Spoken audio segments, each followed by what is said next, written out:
Good morning and welcome back to the channel. Today we are again, well as always, in sunny Essex. We're on the outskirts of Chelmsford today on a new build site. The client's moved in. I've done a couple of jobs for them over the last couple of months, just adding bits and bobs really, because after they moved into the property they then suddenly realised that, oh, we haven't got sockets in the right place. We need extra lighting on the garage, and now they want to add a light under the stairs, which is what I'm going to be doing today. So we've tried to do it in a way that is easy for the client, not a lot of damage hopefully to the property. We're going to come off of a ring main inside the lounge and come up inside the under the stairs. Let's just see whether what I do actually works. I'm hoping it will. There might be some damage, but it depends how the wall's been made, and I won't know that until I get into the job. So without further ado, I suppose we should really get into it, shouldn't we? Right, I'll see you guys in there. Okay, welcome back. We're now inside the property, so if I turn my camera around I can show you where that's the socket down there that we're going to hopefully take the power supply from, and then directly behind this wall is the staircase going up the wall. So if I turn the camera round, okay, so there you can see there's the socket, and what I'm hoping to do here is add, dependent on what's here, I'm really hoping that there's not a joist here. 9 times out of 10 best laid plans there probably will be, so I'm hoping rather to put a spur here or a spur here. And then if I take you around here with the tools, and then this is the staircase. See, so there's a nice big open area, and then down in this corner somewhere here-ish is where the socket should be. So my first job is going to be take the socket off and see what wood we've got either side, and then that'll tell me what I can and can't do, or where I can and can't put stuff. So I suppose we should really get into that, shouldn't we? So let's crack on. Right, so this is as far as we've got. My next job, we're going to knock one of these knockouts out at the back of the box, and then I'm going to use my trusty drill and drill through at a slight angles to go away from this box a slight little bit if I can, just to give myself a little bit, so I'm not directly behind this box, just for drilling my holes that I want to be able to fix the box next door. So I suppose we should really get on with that little bit, shouldn't we? I'll see you on the other side.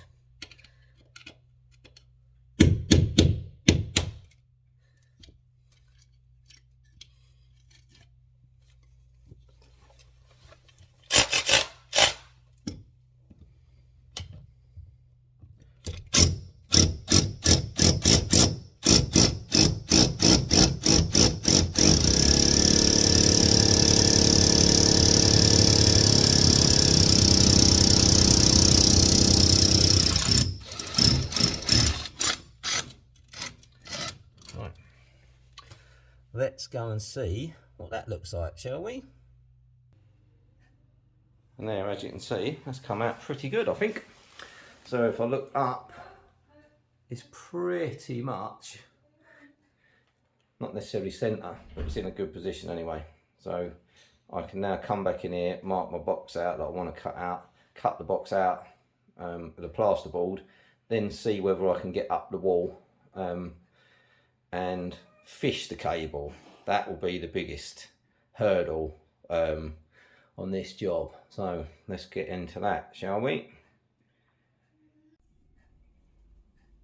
As you can probably see, I've now marked, this is where I've marked the box, because that's roughly where I went through on the other box. About, it was a low corner, so I've kind of kept it in that sort of area. It's not massively important, it's under the stairs. At the end of the day, I've marked the height for the top of the switch there, to keep it in line with all the other switches in the property, and then I've put another little mark up here, which is going to be roughly the centre of the light-ish. So my next job then will be I'll cut that box out. I'll put a laser line up so that the two boxes are in line. Cut that box out. Try to get, I've got my cable tongue there. I'm going to try to get that up the wall, and hopefully we can join them all together. So far I've tapped the wall and it does seem hollow all the way up, so I'm hoping, fingers massively crossed, that it is an open void that I can actually fish through. So let's do this.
Here you can see I've brought my metal boxes in, took the knockouts out, so I'm going to now put them in the holes and see if they sit flush with the wall or whether they need a little bit more chasing to get them actually in properly.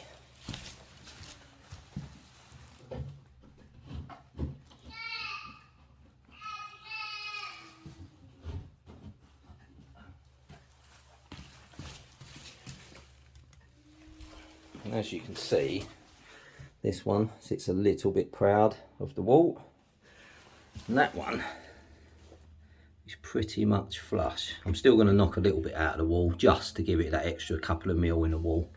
Give myself a bit of a fighting chance, because the more room I got, the better it is for me. So yeah, I suppose I better get me chasing stuff out then. Let's put you back down here.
There you go.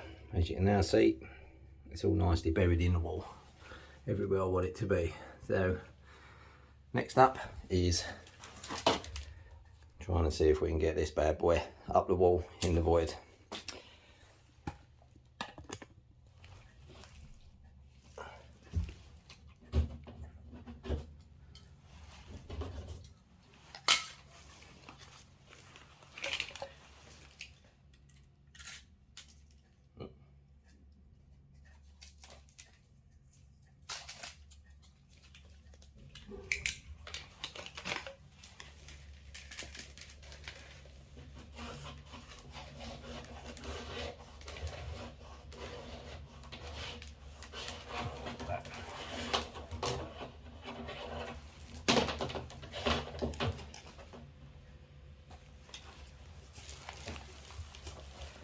Don't you love it when a plan comes together?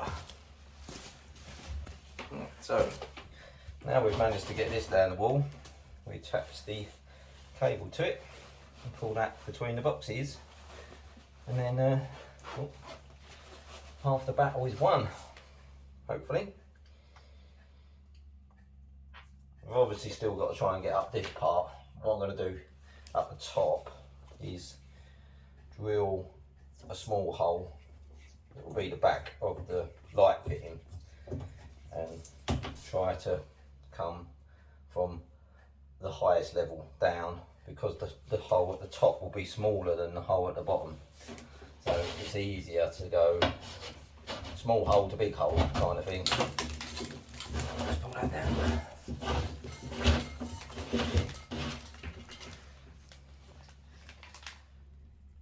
And then hopefully, if it goes in all right, everything then will be within the zones and it's happy days. So no one should ever drill any of the cables, because there's boxes and the light that basically tells the person there might be cables in the wall.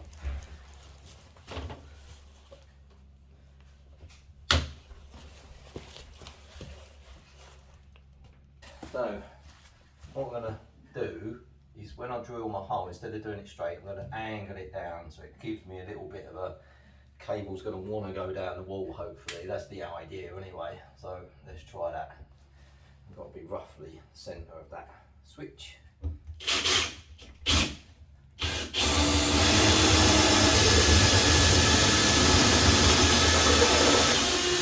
Should be us. Okay.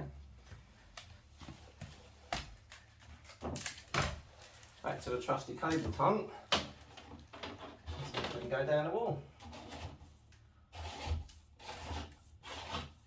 And there we are.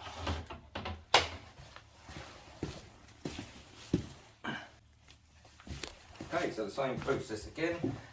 We just cable tie, tape it on,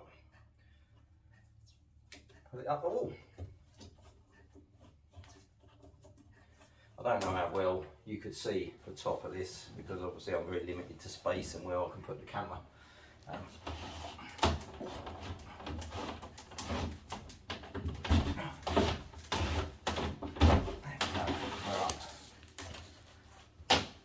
do that.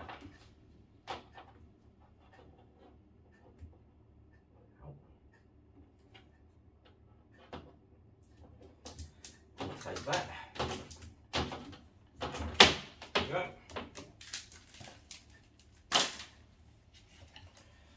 And then what we tend to do, because this is the feed into the switch, this is the feed to the switch line, if they come in together and you didn't know what one was what, we always just put one nick in the switch line. That tells us that's the one that goes to the light, rather than the power that comes into the switch. It's a simple little thing, but it's effective.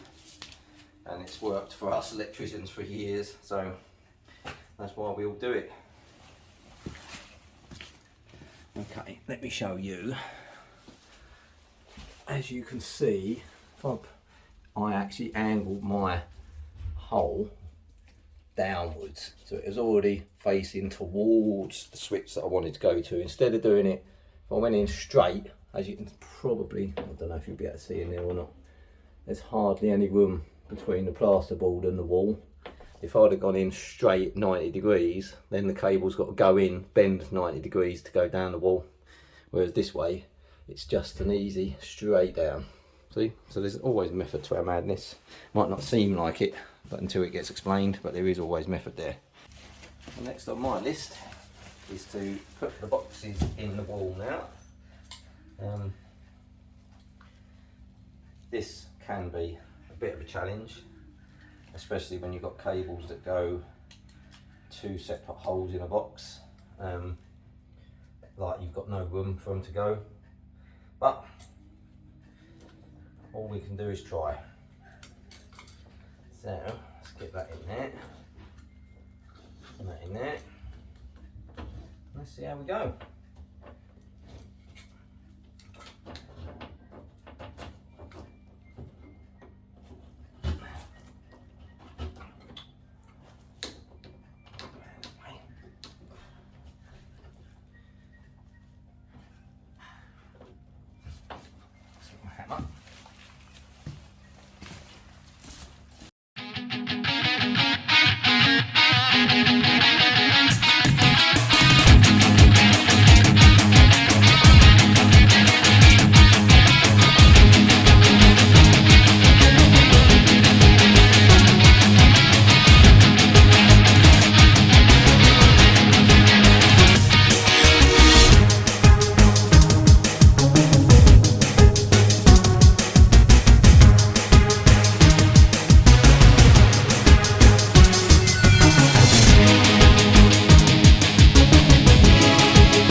Okay, and as you can see, what I've actually managed to do, or had to do to a certain extent, because it was going to, I would have had to have probably, or not had to have, but it may have damaged the wall up here to have a cable in at the top, one in at the bottom. So I've just taken the switch line around the box and back in the bottom.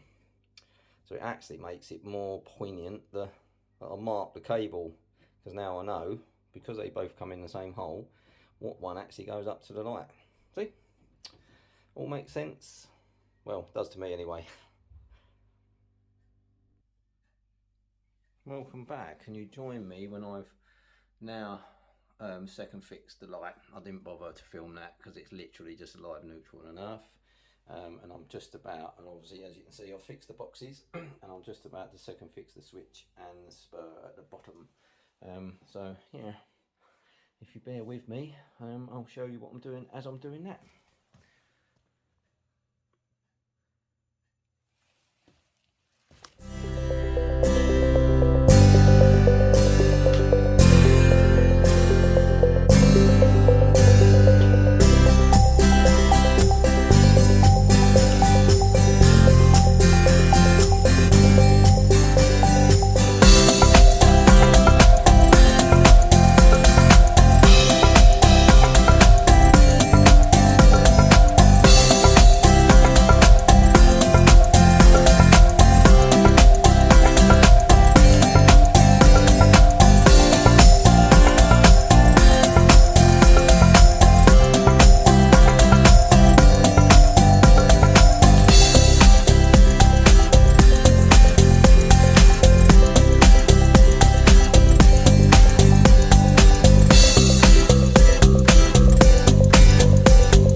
So you know, as you probably remember, there's a feed that comes in, so this is your live feed, and then the switch line, which I'll put a nick into. When I strip it back, I then put a little lasso kind of thing in it, so then I know that that's the switch line. So it doesn't matter how many cables I strip, all I'd need to do with this, if there was 20 of them, is just label them 1 to 20, and then I know what one does what, effectively. And one of the great things that I like about, which I'll show you in a minute when I second fixed it, is the Hager switches that I use. They have a little terminal for the neutrals to go in, so instead of you having to put these in Wagos or in a connector block or whatever in the back of the switch, they actually go into the switch itself, which I think is actually a really good idea. I'm probably alone in that, but because I'm a bit sad. So what I'll do is I'll strip this, fold them over, get them ready to go in the switch, and then I'll show you once I've second fixed the switch how they've gone in there. Okay.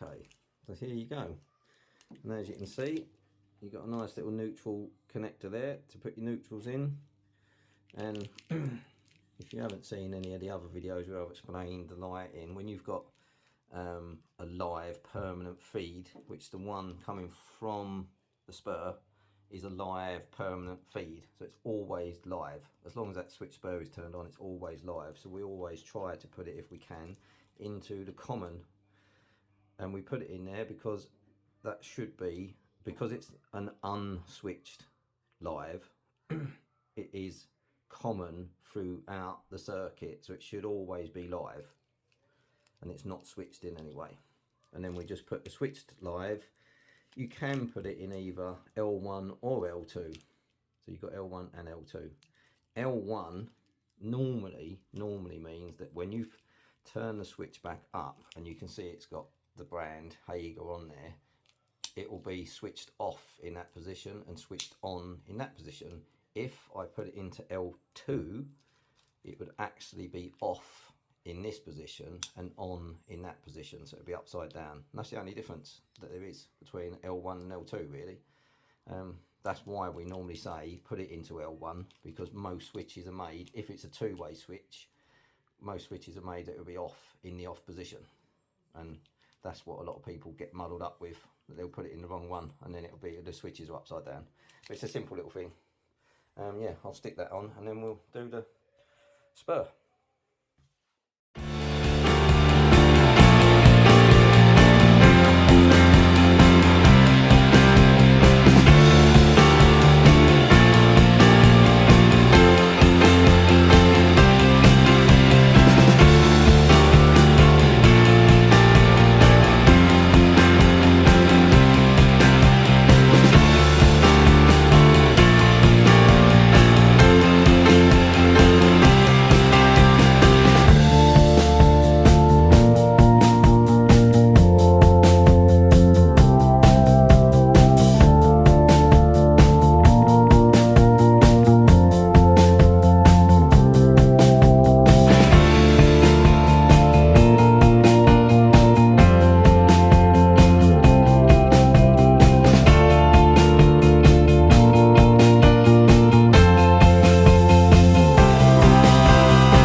Right, I thought I'd talk you through this quickly. There's a few key things, I suppose. One is, whenever there is a single cable that's going to go into an outlet of any kind, and you know it's going to be on its own, you should always try to fill as much of the terminal where you're going to put the cable as possible, so you always fold it over. Shouldn't really ever put it in there with just one cable on its own. Just good practice, really, more than anything else. So to understand the back of this, it's pretty straightforward, I would have thought. You've got a neutral and a live, that's your supply. So your supply is your supply. It comes in what feeds this, what is feeding it. And we know that the cable from the socket next door, this one, the 2.5, that's what's feeding this, so that's the supply in. And then the load is what's going to go out the light up there and the switch. So that then becomes your load. And that obviously goes between, if you look on the back there, is this side, and that's literally goes through that fuse. So if that fuse blows, then it has no supply. Simple as that. It's really easy, really. So all I need to do, because these come pre-made with 13 amp fuses in, so I need to just get one off the van, a 3 amp, and change it over when I've connected all this up. And then we can go and connect up next door, and we're all ready to rock and roll. So let's do that, shall we? Right, I thought I'd show you a little bit of a close-up of it all going together, if indeed this works. So always, you undo the screws, terminal screws first. Make sure you've got as much room as possible. Are you even going to be able to see in there? No, it's too dark, isn't it? But we open them up anyway. So you've got neutral supply. So we put the neutral in there, do it up.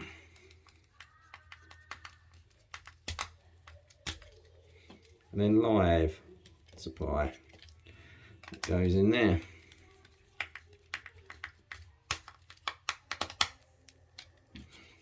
And then at the top we've got neutral load, so that goes in there. Oh, if you don't want to fall out. And that's in. And then live load.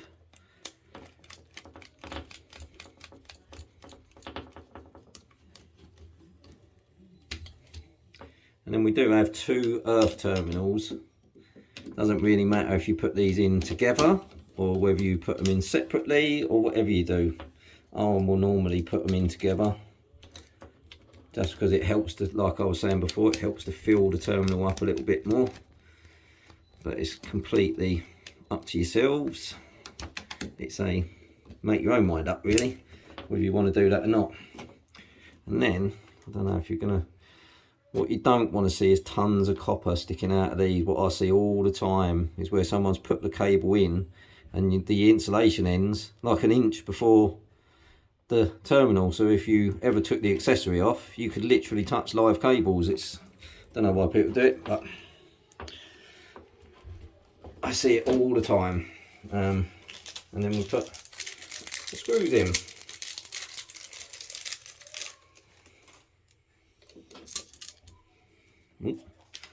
So after this, I'm going to go, obviously change the fuse in this spur and go and connect up in the front room.